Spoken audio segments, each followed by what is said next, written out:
Los árboles de decisión son uno de los algoritmos más utilizados actualmente en Machine Learning, especialmente en contextos de negocio. Pero, ¿qué son exactamente? ¿Cómo funcionan?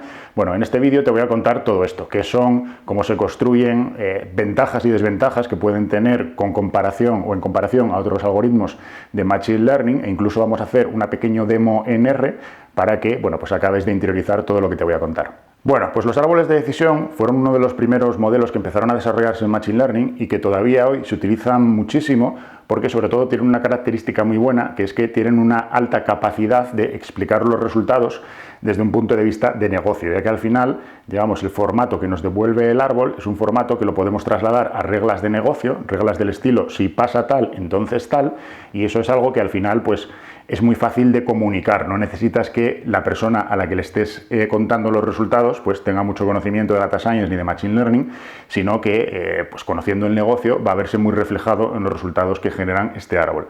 Eso no quita que tenga otra serie de inconvenientes, que después también pasaremos a explicarlos, pero digamos que esta es su principal característica. Y esto se consigue porque la manera en la que trabaja un árbol es esta que te voy a explicar a continuación. Vamos a poner un ejemplo, que es que pues, estamos trabajando con una base de datos de clientes en tu empresa, y queremos identificar aquellos clientes que tienen mayor probabilidades de estar interesados en un producto premium. Vamos a poner, por ejemplo, que eres una marca de automóviles y quieres identificar a los clientes que pueden estar interesados, pueden comprar un coche de más de 60.000 euros, tu modelo un poco premium, ¿no?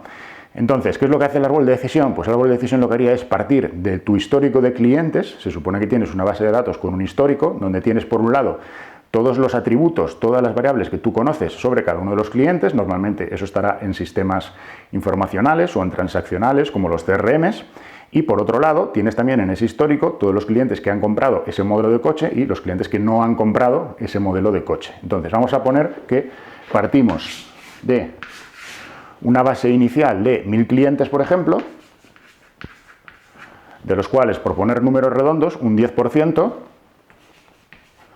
ha comprado el modelo premium del coche. ¿Qué es lo que van a hacer los árboles de decisión? Pues los árboles lo que van a hacer es analizar todas esas variables que tú conoces sobre cada uno de los clientes, que vamos a representarlo aquí como un pool de variables. El árbol va a venir aquí, va a analizar toda esta base y va a intentar encontrar la variable que consiga separar más este 10%. Es decir, vamos a imaginarnos que la variable que mejor discrimine sea, por ejemplo, el sueldo del cliente, que es una cosa que podría tener sentido, ¿no? Entonces, el árbol va a venir aquí a esta base de datos, aquí a lo mejor puede haber 150 variables, 300, 5.000, hay negocios incluso o sectores que tienen ese volumen de variables, pero bueno, vamos a poner que en un caso como este tuvieras 150 o 200 variables y entre ellas ha identificado que la que tiene mayor capacidad para separar a los clientes que eligen ese modelo versus otros modelos es el salario de la persona. Entonces, el árbol se va a traer aquí esa variable y va a encontrar también cuál es el mejor punto de corte de ese salario. Oye, yo ya sé que la variable que más separa es el salario, pero ¿separa más, digamos, si diferenciamos a los clientes que ganan más de 30.000 de los de menos de 30.000 o los que ganan más de 80.000 de los de menos de 80.000? El árbol va a hacer las dos cosas. Va a identificar la mejor variable y además va a identificar el mejor corte dentro de esa variable. Vamos a poner, por ejemplo, que encontrar el corte en 80.000 euros, de tal manera que aquellos clientes que ganen más de 80.000 euros, este 10% inicial pasa a ser, en este subgrupo de clientes, pasa a ser de un 25%. Y de los 1000 clientes que yo tenía inicialmente, resulta que a lo mejor que ganen más de 80.000 euros, tengo 213 clientes. Entonces, lo que ha hecho el árbol es encontrarme esta división en la cual ha pasado del grupo inicial de 1000 clientes a un grupo segmentado por esta variable de 230 clientes, pero dentro de este grupo de los 213 clientes, perdón, el 25% de ellos ha comprado ese modelo. Por lo tanto, si tú ganas 80.000 euros o más, tu probabilidad de que estés interesado en el modelo premium de tu marca pasa a ser 2,5 veces superior a la probabilidad media. Este es un cliente que por su perfil está mucho más interesado. ¿Qué pasa con los que ganan menos de 80.000 euros? Pues los que ganan menos de 80.000 euros, que tendrán que ser pues 787, ¿no? Si no hago mal la cuenta de memoria, tendrán que ser 787 clientes. Y de ellos, pues a lo mejor el porcentaje que han comprado este modelo superior de coche ha bajado de un 10% a un 6%. Una vez que hemos llegado a este punto, lo que hace el árbol es seguir dividiendo. Entonces, estamos en este punto, analizo estos 687 clientes contra esta base de variables que yo tengo para intentar encontrar la siguiente que mejor discrimina, y imagínate que aquí la siguiente que mejor discrimina sea el entorno. Aquellos clientes que viven en entornos, digamos, de ciudad, pasan de ser un 6% los que compran ese coche a ser un 8%, mientras que aquellos que viven en entornos rurales bajan de ser un 6% a ser un 5%. Y por esta rama, pues sigue haciendo lo mismo. Voy a ponerme por aquí para que lo puedas ver mejor. En esta rama sigue dividiendo, de tal manera que ya tenemos clientes que ganan más de 80.000 euros, pero a lo mejor la siguiente variable que mejor discrimina es la edad. De tal manera que si el cliente además, dentro de los que ganan 80.000 euros, tiene más de 40 años, que vamos a poner que sean de los 213, son 100, y dentro de estos 100 que ganan más de 80.000 euros y tienen más de 40 años, el porcentaje que han comprado este coche sube a un 50%. Mientras que si tiene menos de 40 años, pues baja, por ejemplo, a un 13%. Y así el árbol seguiría haciendo cortes hasta que ya no encontrara más variables dentro del pool inicial de variables que fueran capaces de dividir los perfiles que van a hacer que se me separe la gente que sí compra de la gente que no compra. Por eso al final, el resultado final de este árbol van a ser esas reglas de negocio que decíamos antes, en plan, si el cliente gana más de 80.000 euros y además el cliente tiene más de 40 años, la probabilidad de que esté interesado en este modelo es un 50%, que son 5 veces superior a la probabilidad media de todos los clientes que tenemos. Pues si tenemos que lanzar nuevas campañas para este modelo, ¿a qué perfil se lo vamos a lanzar? Pues seguramente a este perfil, ¿no? Y esa es, digamos, a un nivel muy conceptual y sin entrar en la parte técnica, que no tiene tanto sentido en este vídeo, cómo funcionan los árboles de decisión. Bueno, pues venga, ya estamos en R y vamos a ver un ejemplo de todo esto que te he contado anteriormente, pero ya pues con un conjunto de datos, ¿no? Para terminar de entenderlo. Primero voy a ir simplemente haciendo la carga de las librerías. Básicamente lo que estoy utilizando es Tidyverse para toda la parte en general de gestión de datos, transformación y bueno, pues un poco para hacer casi todo. Y después voy a utilizar RPart como un paquete dentro de R de los que implementan los árboles de decisión. Hay más, Party, por ejemplo, pero bueno, pues RPart a mí me gusta especialmente y es el que yo suelo utilizar, y voy a utilizar otro paquete que se llama Rattle, que sobre todo sirve para esta función que vamos a utilizar al final del todo, para sacar la representación gráfica del árbol. Si, digamos, no tienes mucha idea de R y la parte técnica te da igual, pues todo esto ignóralo y quédate nada más con lo que te voy a mostrar después de la aplicación, ¿no? Voy a ir cargando también el conjunto de datos. Aquí lo que hago básicamente es pues quitar algunas variables que dan unos problemas por no tener que invertir mucho tiempo en gestionarlas para esta demo. Y este conjunto de datos, como te voy a enseñar ahora, pues son unos datos relativos al precio de las viviendas. Creo que es en el área de Boston. Es un conjunto open source que, bueno, pues sirve para hacer este tipo de cosas, ¿no? Y entonces al final lo que tenemos son pues un montón de viviendas, creo que teníamos como 1000 y pico. Tenemos datos de 1460 viviendas y tenemos para esas viviendas 75 variables, ¿no? Pues del estilo de pues el número de la zona en la que está, el área de la zona, la calle en la que está, si tiene callejón y no tiene callejón, bueno, pues la verdad muchas de ellas, el vecindario en el que está, bueno, pues las típicas variables que se supone que podemos tener sobre un piso, ¿no? Si tiene primera planta exterior, segunda planta exterior, el tipo de tejado, el estilo del tejado, bueno, pues un montón de variables, ¿no? Y al final la que tenemos por aquí, no sé si la tenemos por aquí, a ver dónde la podemos ver, que es la variable precio, que se llama concretamente, sale price, ¿vale? Sale price, que es como el precio de venta.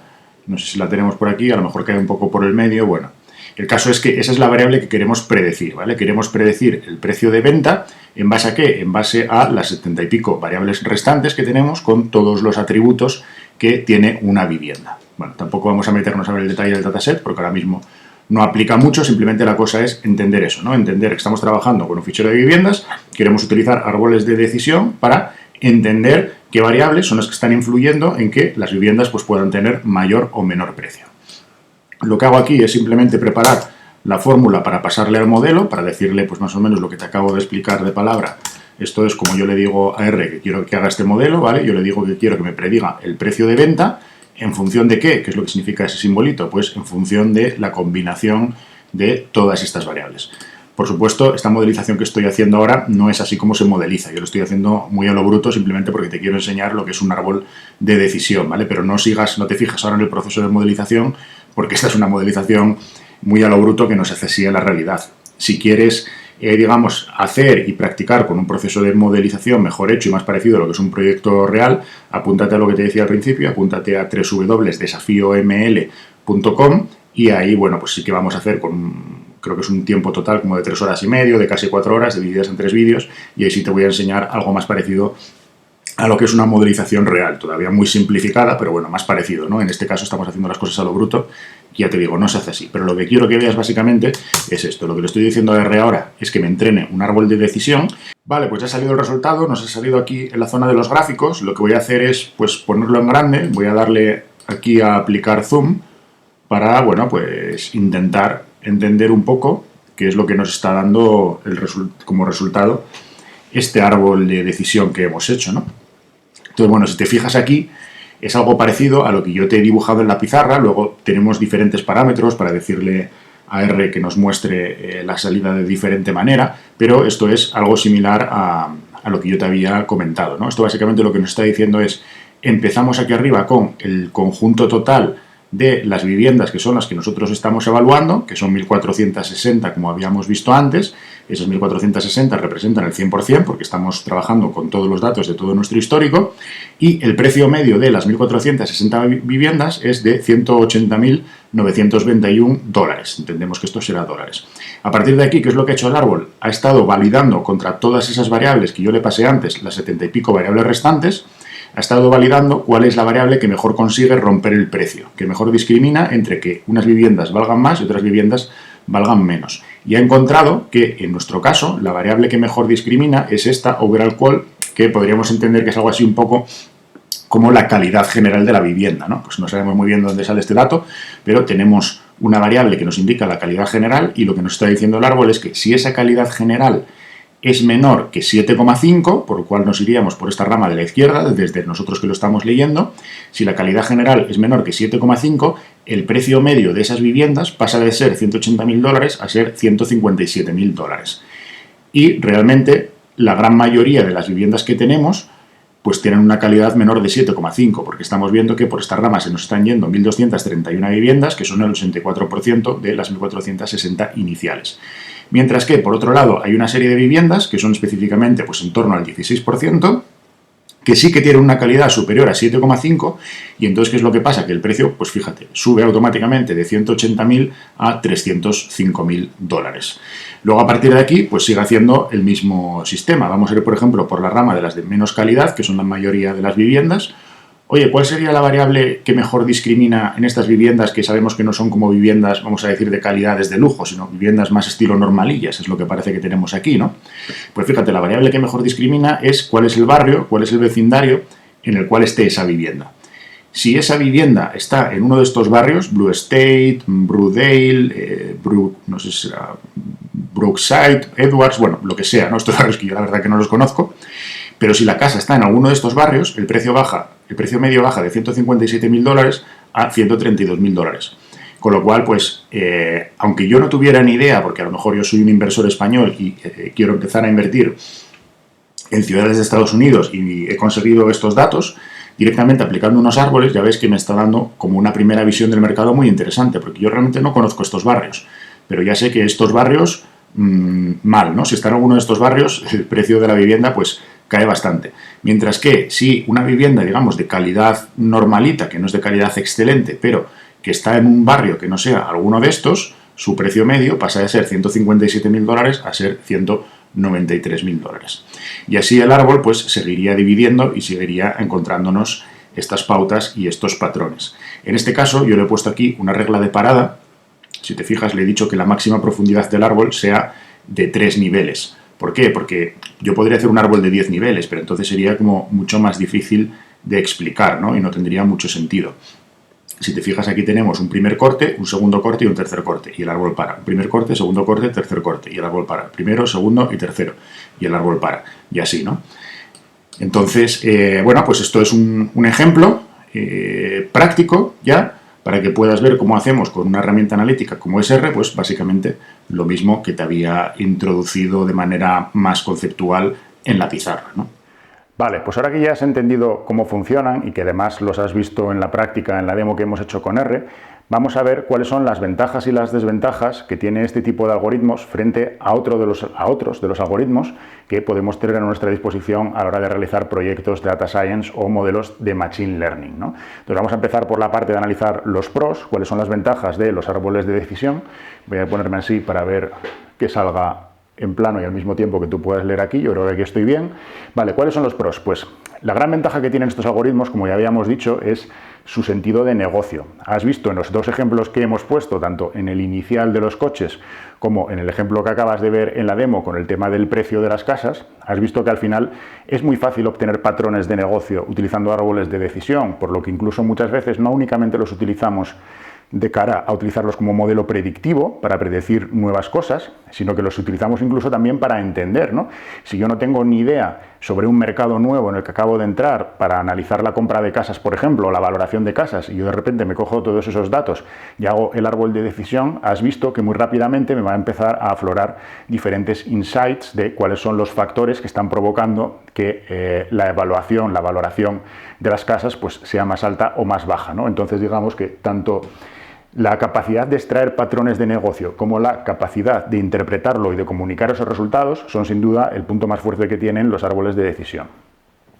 Luego, desde un plano más técnico, otra de las ventajas que tienen es que son capaces de capturar relaciones no lineales. ¿Eso qué significa? Que muchas veces las relaciones entre lo que tú quieres predecir y las variables que tú tienes para intentar predecir eso, hay veces que son lineales, es decir, que pueden ajustarse más fácil a una línea recta, pero en muchos casos, en los negocios, en la vida real, las relaciones son de tipo no lineal. Piensa, por ejemplo, en la relación que puede existir entre la edad y los ingresos, ¿no? Normalmente, cuando tú vas aumentando en tu edad, también van aumentando tus ingresos hasta cierto punto, donde se estabilizan, y después ya cuando llega la parte de la jubilación, pues normalmente tu capacidad adquisitiva, por lo menos tus ingresos, también disminuyen, ¿no? Entonces, eso es una relación que es una relación no lineal. Hay otros algoritmos, como por ejemplo las regresiones, que no soportan bien los tipos de relaciones no lineales, pero sin embargo los árboles de decisión sí que los gestionan sin problemas. Si tú piensas que dentro de tu conjunto de datos puede haber muchas relaciones no lineales, los árboles de decisión pueden ser una buena elección como algoritmo a utilizar. Luego también está el tema de que requiere poco preproceso. De nuevo, otros algoritmos necesitan, por ejemplo, que gestiones previamente el tema de los datos faltantes, lo que se llaman los missing, o de datos atípicos, o si a lo mejor las variables no siguen ciertas distribuciones, que ese algoritmo tiene la hipótesis de que deberían seguir esas distribuciones, o por ejemplo el tema del rango de las variables, ¿no? Muchas veces lo que se hace es normalizar o escalar las variables para que todas más o menos estén en una escala similar, porque eso afecta al algoritmo. Bueno, pues todo ese tipo de cosas no afectan a los árboles de decisión. Por lo tanto, si quieres un algoritmo que sea más quick and dirty, pues por ejemplo en el caso de las viviendas, para meterte y empezar a investigar y sacar insights sobre un conjunto de datos sin tener todavía que ponerte a hacer todo el preproceso, que normalmente es una fase que lleva muchísimo tiempo, pues los algoritmos de árboles de decisión también pueden ser muy indicados para eso, porque necesitan poco preproceso y son capaces de trabajar, atacar datos que tienen missing, que tienen atípicos, que no están normalizados y todo este tipo de cosas.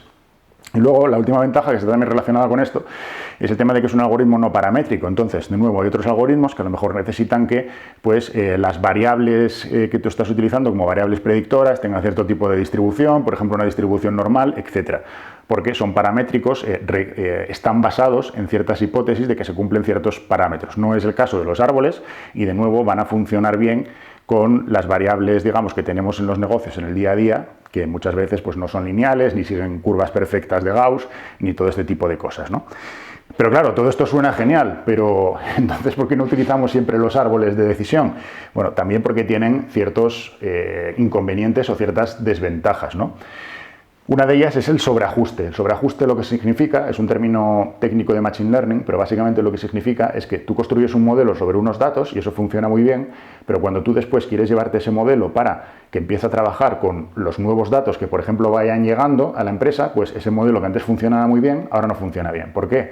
Porque se ha sobreajustado demasiado a los datos que tú tenías en tu histórico y no es capaz de generar predicciones de la misma calidad sobre los nuevos datos que no estaban en el histórico y por lo tanto el algoritmo no había visto antes, ¿no? Entonces, es el principal enemigo dentro de Machine Learning, es la principal cosa que tenemos que batir, y tenemos el problema con los árboles de que los árboles son un algoritmo muy sensible al sobreajuste. Por lo tanto, hay que poner especialmente cuidado con el tema del sobreajuste cuando estemos desarrollando árboles de decisión.